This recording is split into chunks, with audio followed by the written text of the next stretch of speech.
आज है 15 जून 2023 दिन बृहस्पतिवार। Welcome back to clean news UP. चलिए देखते हैं उत्तर प्रदेश की 25 फटाफट बड़ी खबरों को। मेट्रो एक्सप्रेसवे से जुड़ेंगे यूपीएससीआर के सभी 8 जिले। ट्रांसपोर्टेशन का होगा बड़ा नेटवर्क। यूपीएससीआर के सभी 8 जिले मेट्रो व एक्सप्रेसवे से आपस में जुड़ेंगे। इन जिलों को जोड़ने के लिए मोबिलिटी एंड ट्रांसपोर्टेशन का बड़ा नेटवर्क विकसित होगा। पिछले सप्ताह शासन में हुई बैठक में एससीआर परियोजना को आगे बढ़ाने का फैसला लिया गया। 8 जिलों को जोड़कर बनने वाले एससीआर का दायरा 34,000 वर्ग किलोमीटर का होगा।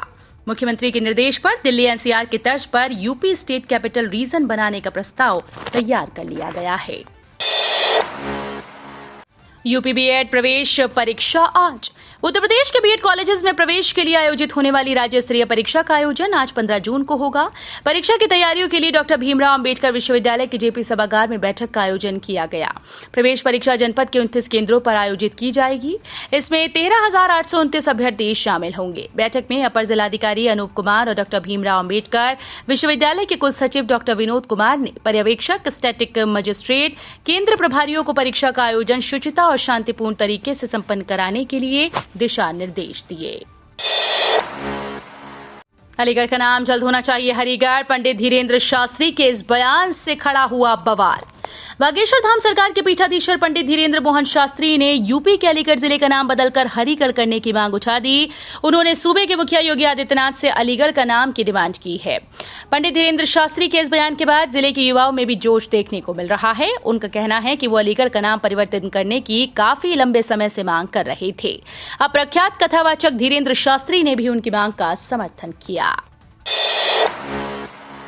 उत्तर प्रदेश और मध्य प्रदेश एक दूसरे की स्थानीय संस्कृति को देंगे बढ़ावा, अनुबंध हुआ। सांस्कृतिक आदान प्रदान और संस्कृति संवर्धन को बढ़ावा देने के लिए मध्य प्रदेश और उत्तर प्रदेश के बीच अनुबंध हुआ है। कार्यक्रम उत्तर प्रदेश की राज्यपाल आनंदीबेन पटेल के मुख्य आतिथ्य में राजभवन लखनऊ के गांधी सभागार में हुआ, जहां मध्य प्रदेश के प्रमुख सचिव संस्कृति और पर्यटन शिवशेखर शुक्ला और उत्तर प्रदेश के प्रमुख सचिव संस्कृति एवं पर्यटन मुकेश कुमार मेश्राम ने अनुबंध पर हस्ताक्षर किए। दिल्ली नोएडा जैसा दिखेगा यूपी का ये शहर, विकास प्राधिकरण ने तैयार किया खाका। दिल्ली नोएडा पहुंचने पर जिस तरह का एहसास होता है उसी तरह मुरादाबाद की सीमा में प्रवेश करने पर एहसास होगा। चारों तरफ से विकसित मुरादाबाद का खाका बनेगा। शासन से मुरादाबाद विकास प्राधिकरण के सीमा विस्तार को हरी झंडी मिलने के बाद इस पर काम शुरू कर दिया गया। एमडीए ने इन गांव का नक्शा जारी कर दिया, लेकिन अभी इन 71 गांव का नया मास्टर प्लान भी तैयार होगा। नया मुरादाबाद योजना के बाद एमडीए के पास अपना लैंड बैंक नहीं था। इस वजह से नई योजनाओं की न लॉन्चिंग हो रही थी और न ही डेवलपमेंट हो पा रहा था। नोएडा मेट्रो के इस रूट पर अब नहीं चलना होगा पैदल। मेट्रो से उतरते ही मिलेगा ई रिक्शा अगले स्टेशन के लिए। मेट्रो सेवाओं को और ज्यादा प्रभावी और लास्ट माइल कनेक्टिविटी की ओर ले जाने के लिए नई सेवाओं को मंजूरी दी गई। नए ऐलान के साथ ही नोएडा में रहने वाले लोगों को सफर करना अब ज्यादा आसान होगा। मौजूदा समय में निर्माण कार्य की वजह से सेक्टर 51 और 52 के बीच में चलने वाला है स्काई वॉक अभी बंद है। लोगों को मेट्रो स्टेशन के बीच में यात्रा करने के लिए काफी पापड़ बेलनी पड़ रही है। जमीन कब्जाने वाले भूमाफिया पर ऐसी सख्ती करें कि नजीर बन जाए। मुख्यमंत्री योगी आदित्यनाथ ने कहा कि जमीन कब्जाने में पेशेवर प्रवृत्ति वालों को भूमाफिया के रूप में चिन्हित कर सख्ती की जाए। किसी भी गरीब की जमीन पर कब्जा करने वालों के खिलाफ ऐसी कार्रवाई करें जो नजीर बने। लोगों की समस्याओं का निस्तारण उनकी सरकार की विशेष प्राथमिकता है, इसलिए पीड़ितों की समस्याओं को गंभीरता और संवेदनशीलता से लें। उनका समाधान त्वरित और संतुष्टिपरक तरीके से कराएं। इसमें लापरवाही नहीं होनी चाहिए। पहले दिन 15 महाविद्यालयों को मिले अंक पत्र। 16 जून तक कॉलेजेस को दी जाएगी मार्कशीट। राजा महेंद्र प्रताप सिंह राज्य विश्वविद्यालय अलीगढ़ ने 15 महाविद्यालयों को 2021-22 के प्रथम व द्वितीय सेमेस्टर के अंक पत्रों का वितरण किया। उन महाविद्यालयों को अंक पत्र दिए जा रहे हैं जिन्होंने संपूर्ण परीक्षा शुल्क जमा किया। अलीगढ़ के गवर्नमेंट पीजी कॉलेज छर्रा, मान्यवर Kanshiram government degree college Gabhana, Shri Tikaram Kanya Mahavidyalaya, ACN institute of education Anupshahr road, Al Barkat institute of education Anupshahr road, Al Hidaya college of education Habatpur Siya Baroli bypass, Aligarh college of engineering and technology Mathura road को अंक पत्र दिए गए। ग्रेटर नोएडा की सोसाइटी में ड्रेस कोड लागू। Nightie और लुंगी पहनकर टहलने पर लगाई रोक। कार्यालय, कॉलेज, स्कूल व अन्य स्थानों पर ड्रेस कोड के बारे में तो आपने सुना होगा। सोसाइटी में ड्रेस कोड का नया मामला सामने आया। इंटरनेट मीडिया पर हिमसागर अपार्टमेंट का एक पत्र प्रसारित हो रहा है। पत्र में सोसाइटी के सचिव के हस्ताक्षर हैं। लिखा है कि सोसाइटी में नाइटी और लुंगी पहनकर विचरण न करें। हाल ही में कुछ धार्मिक स्थानों पर भी ड्रेस कोड लागू किया गया। P4 सेक्टर में बॉर्डर रोड सहकारी आवास समिति लिमिटेड हिमसागर अपार्टमेंट है। सोसाइटी में लगभग 200 से ज्यादा परिवार रहते हैं। गर्मी के समय सोसाइटी के लोग सुबह के साथ ही शाम को भी सोसाइटी में टहलते हैं। कुछ लोग लुंगी व कुछ नाइटी पहनकर टहलते हैं।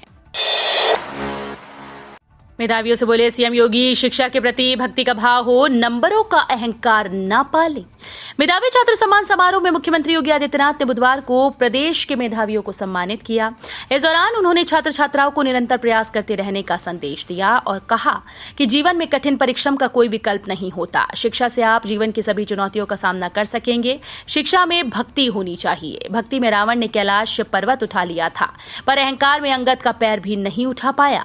अगर आपने ये सोच लिया है कि अब तो 99% आ गए, अब मेहनत करने की जरूरत नहीं, तो आपको मुश्किल होगी। इंग्लिश पढ़ेंगे छात्र तो होगा निष्कासन, गैर हाजिर होने पर भी सख्त कार्रवाई की चेतावनी।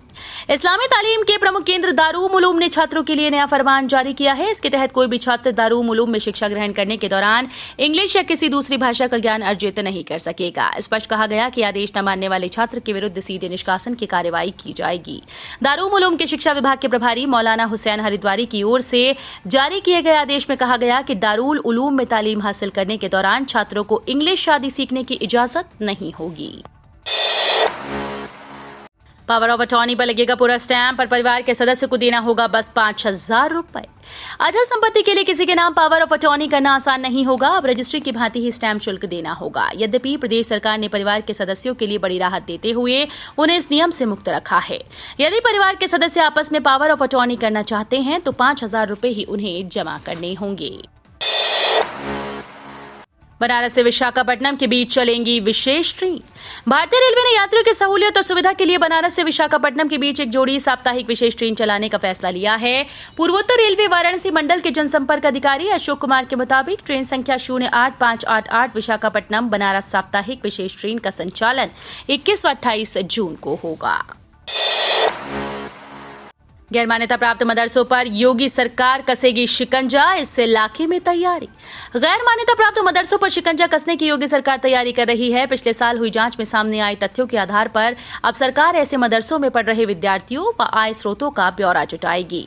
इसके लिए अल्पसंख्यक विभाग की प्रदेश स्तरीय टीम गठित हो गई, जो अगले महीने दस्तक देगी। भारत नेपाल के समानांतर बहराइच की लगभग 100 किलोमीटर की सीमा फैली हुई है। सीमा पर पिछले 5 सालों में मदरसों का नाम देकर बड़े पैमाने पर फंडिंग हो रही है। पिछले साल सरकार ने मदरसों की जांच कराई थी। अलीगढ़ में गजेगा सीएम योगी का बुलडोजर, 30 जून का प्लान तैयार। अलीगढ़ के मेयर प्रशांत सिंघल ने कहा कि अतिक्रमण हटाने में किसी का उत्पीड़न नहीं होगा, जनसहभागिता से अतिक्रमण हटाया जाएगा। ट्रैफिक व्यवस्था पर आया सभी का सुझाव अहम है। शहर का विकास सभी के जनसहयोग से किया जाएगा। 24 जून माल गोदाम से अब्दुल करीम चौराहा होते हुए ऊपरकोट तक, 26 जून बाराहद्वारी से महावीरगंज होते हुए अब्दुल करीम चौक तक दोनों ओर होगा। मायावती के वोट बैंक को साधने के लिए बीजेपी ने बनाई नई रणनीति, पार्टी के दिग्गज लेंगे जिम्मेदारी। भारतीय जनता पार्टी मिशन 2024 की तैयारियों में जोर शोर से जुट गई है। माना जा रहा है कि जल्द ही केंद्र सरकार में बदलाव देखने को मिल सकते हैं और इस बदलाव में यूपी से भी आने वाले कुछ चेहरों को जगह मिल सकती है। खासतौर से दलित वर्ग से आने वाले जाटव समाज के किसी सांसद को केंद्र सरकार में मंत्री बनाए जाने को लेकर काफी चर्चा है। इसके अलावा बीजेपी उन 66 सीट्स पर अपना अभियान शुरू करने जा रही है जो उसने 2019 में जीती थी। बीजेपी को मिला 2024 में जीत दिलाने वाला फॉर्मूला।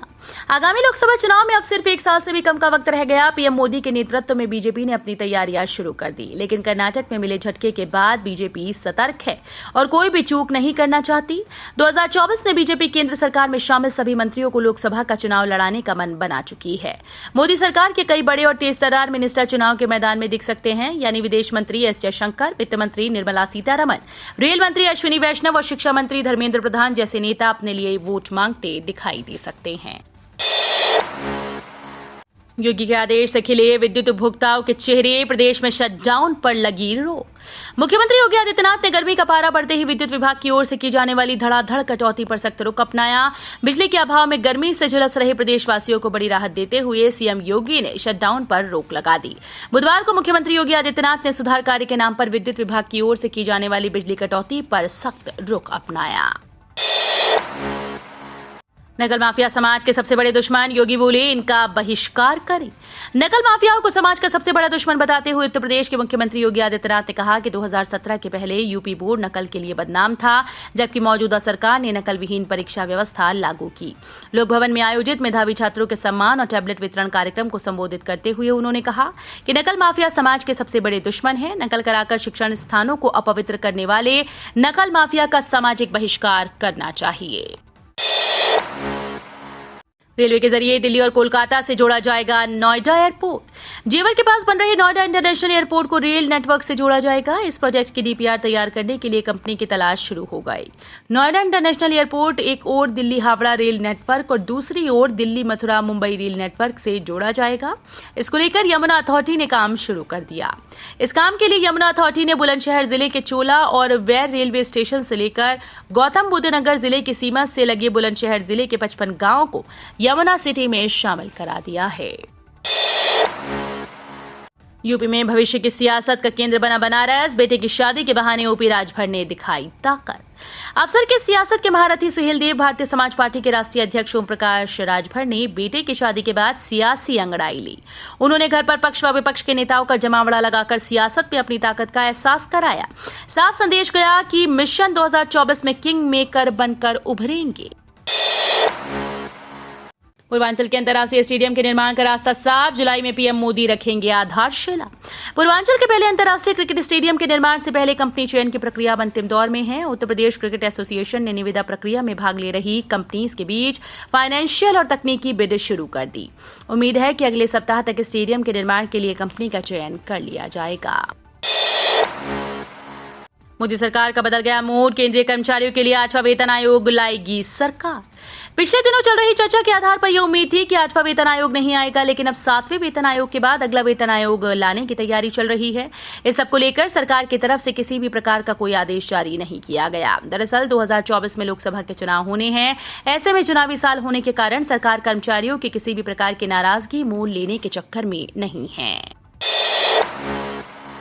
हापुड़ रोड पर विकसित होगा औद्योगिक क्षेत्र। 3 ट्रांसपोर्ट नगर का है प्रस्ताव। मेरठ शहर में विकास योजनाओं के तेजी से पैर पसारने के साथ ही औद्योगिक निवेश पर भी फोकस किया जा रहा है। इसी के तहत शासन ने रीजनल प्लानिंग के निर्देश दिए, जिसके लिए एक्ट बनाकर काम होगा। सिटी लॉजिस्टिक प्लान में भी शहर में अनेक संभावनाएं बताते हुए औद्योगिक क्षेत्र के विकास को जरूरी बताया गया है। यूपी में जारी रहेगा गर्मी का सितम। मौसम विज्ञानी ने बताया कब आएगा मानसून। देश के कुछ हिस्सों में मानसून पहुंच चुका है, बाकी राज्यों को भी अब मानसून का इंतजार है। नई दिल्ली, यूपी समेत उत्तर भारत के तमाम राज्यों में भीषण गर्मी का प्रकोप जारी है। इस बीच यूपी में मानसून का इंतजार कर रहे लोगों के लिए बुरी खबर है। बीएचयू के मौसम विज्ञानी की माने तो अभी मानसून आने में थोड़ा और वक्त होगा। उसके मुताबिक यूपी में 20 जून से पहले मानसून की एंट्री नहीं होगी। तो ये थी आज की 25 फटाफट बड़ी खबरें। अगर आपको न्यूज पसंद आई हो तो वीडियो को लाइक और शेयर जरूर करें। धन्यवाद।